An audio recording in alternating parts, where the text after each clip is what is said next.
नमस्कार प्यारे किसान भाइयों, स्वागत है आपका आपके अपने चैनल टेक्निकल योजना गुरु में। और आज मैं आपका दोस्त आपको इस वीडियो में बताऊंगा कि आपको प्रधानमंत्री किसान सम्मान निधि योजना के तहत आपको अब मिलेंगे 15,000 रुपये। अगर आप मध्य प्रदेश से हैं तो आपको 15,000 रुपये, और यदि आप अदर स्टेट से हैं किसी अन्य राज्य से तो आपको मिलेंगे 11,000 रुपये। तो सरकार ने जो प्रधानमंत्री किसान सम्मान निधि है, इसमें एक स्कीम है जो किसानों को खाद पर सब्सिडी दी जाती है। तो उसी के संबंध में सरकार ने अब डिसीजन यह किया है कि आ, जो सब्सिडी का पैसा वो कंपनियों को देते हैं, वो डायरेक्ट किसानों को दिया जाएगा। यह किस प्रकार से मिलेगा तो उसी के बारे में इस वीडियो में जानकारी दे रहे हैं, तो यह वीडियो आपको लास्ट तक जरूर देखना है। साथ ही यदि आप चैनल पर नए हैं तो चैनल को जरूर सब्सक्राइब कर लें, क्योंकि इस पर हम सभी सरकारी योजनाओं की जानकारी सबसे पहले लेकर आते हैं। तो चलिए दोस्तों, वीडियो स्टार्ट करते हैं। किसानों के लिए एक और स्कीम ला रही सरकार, मिलेंगे 5,000 रुपये। तो केंद्र सरकार, जो मोदी सरकार है, और जो भारत के सभी राज्य के किसानों के लिए यह स्कीम लागू की जा रही है। तो केंद्र सरकार किसानों को एक खुशखबरी देने वाली है। प्रधानमंत्री किसान सम्मान निधि स्कीम के तहत मिल रही 6,000 रुपये की मदद के अलावा 5,000 रुपये देने की तैयारी है।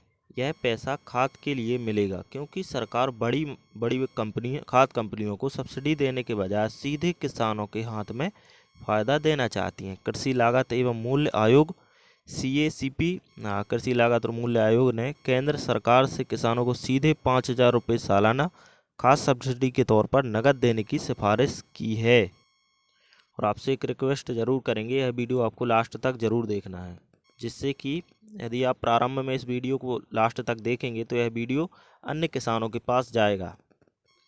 अब यह स्थिति क्यों आ रही, तो आयोग चाहता है कि किसानों को 2,500 रुपये की 2 किस्तों में भुगतान किया जाए। पहली किस्त खरीफ की फसल शुरू होने से पहले और दूसरी रबी की शुरुआत में दी जाए।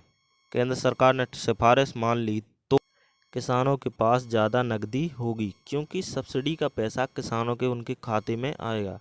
वर्तमान में कंपनियों को दी जाने वाली उर्वरक सब्सिडी में व्यवस्था जो है वो भ्रष्टाचार की शिकार है। हर साल सहकारी समितियों और भ्रष्ट कृषि अधिकारियों की वजह से खाद की किल्लत होती है, और अंततः किसान व्यापारियों और खाद ब्लैक करने वालों से महंगे रेट पर खरीदने को मजबूर होते हैं। इस मध्य प्रदेश के मुख्यमंत्री शिवराज सिंह चौहान ने पिछले दिनों किसानों के एक कार्यक्रम में कहा कि खाद सब्सिडी में भ्रष्टाचार का खेल होता है, इसलिए यह पैसा खाद कंपनियों की जगह सीधे किसान के बैंक अकाउंट में डाला जाना चाहिए। मैं प्रधानमंत्री जी से आग्रह करूंगा कि सब्सिडी कंपनियों की जगह किसानों के खाते में नकद डाल दी जाए, फिर किसान बाजार में जाकर खाद खरीदे। किसी भी हालत में ये सब्सिडी खाने का खेल है वो खत्म करना चाहते हैं, यह कहना है मध्य प्रदेश के मुख्यमंत्री शिवराज सिंह चौहान जी का।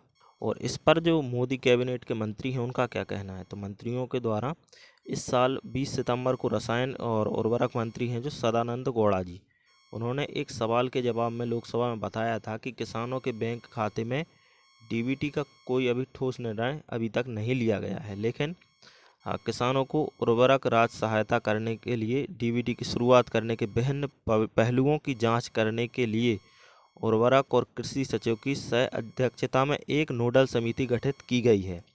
इस प्रकार का कार्य है वो केंद्र सरकार द्वारा इस योजना को अमल करने के लिए कार्य प्रारंभ किया जा चुका है। इस बारे में जब हमने केंद्रीय कृषि मंत्री राज्य कैलाश चौधरी से बात की तो उन्होंने कहा कि खाद सब्सिडी आगे का विषय है और जब होगा देखा जाएगा, लेकिन इस पर काम चल रहा है।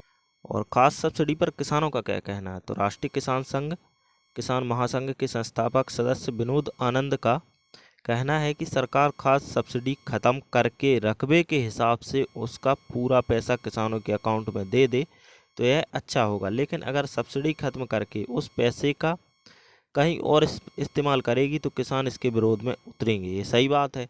अभी जो किसान को DAP की एक बोरी मिलती है वो लगभग 1,250 रुपये के लगभग रहती है, जब सब्सिडी खत्म होगी तो यह 3,000 के लगभग मिलेगी। तो जाहिर सी बात है किसान सड़क पर उतरेंगे, विरोध करेंगे। तो यह पैसा डायरेक्ट यदि वो देना चाहें तो डायरेक्ट दें। जितना पैसा उर्वरक सब्सिडी के रूप में कंपनियों को जाता है उतने में हर साल सभी किसानों को 6,000 रुपये तक दिए जा सकते हैं। जितने प्रधानमंत्री किसान सम्मान निधि के अंतर्गत दिए जाते हैं उतने ही सभी किसानों को 6-6 हज़ार रुपये यदि समान रूप से बांटे तो सबको दिए जा सकते हैं। और पीएम किसान स्कीम के तहत केंद्र सरकार के पास देश के करीब 11 करोड़ किसानों के बैंक अकाउंट और उनकी खेती का रिकॉर्ड है। यदि सभी किसानों की यूनिक आईडी बना दी जाए तो रकबे के हिसाब से सब्सिडी का वितरण काफ़ी आसान हो जाएगा।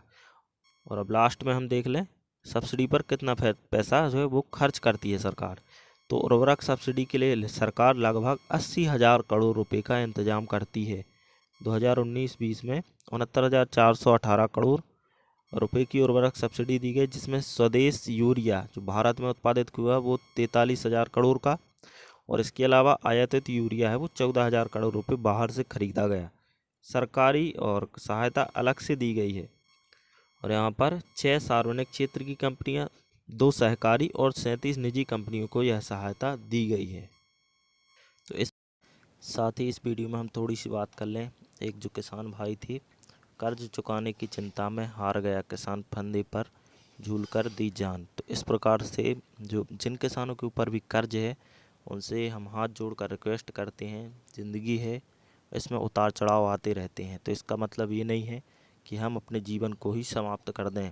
समस्याएं हर व्यक्ति के जीवन में होती हैं, और उन्होंने जो आत्महत्या का कारण है वो किसानों को जो महज बीमा दिया गया वो 28 रुपये से लेकर 33 रुपये तक बीमा राशि दी गई, जिस कारण से उनकी फसलें तो पूरी बर्बाद हुई थी। लेकिन जो सर्वे नहीं किया गया ठीक से, उसके बाद सरकार द्वारा भी इसमें ध्यान नहीं दिया जा रहा है इस ओर। हम लगातार इस पर वीडियोस बनाते रहे हैं और इस बात को उठाते रहे हैं। हमने सरकार के पास भी कई माध्यमों से, ट्विटर हो गया, इंस्टा हो गया, और हमने इस पर और यूट्यूब पर भी जागृत करने का प्रयास किया है। अंत में मैं यही कहना चाहूँगा, जो भी किसान हैं जिनकी फसलें ख़राब हुई हैं तो एक बार अपने परिवार के बारे में ज़रूर सोच लें। यदि वो इस प्रकार का कदम उठाते हैं, समस्या है उसका समाधान भी निकलेगा। जय हिंद दोस्तों।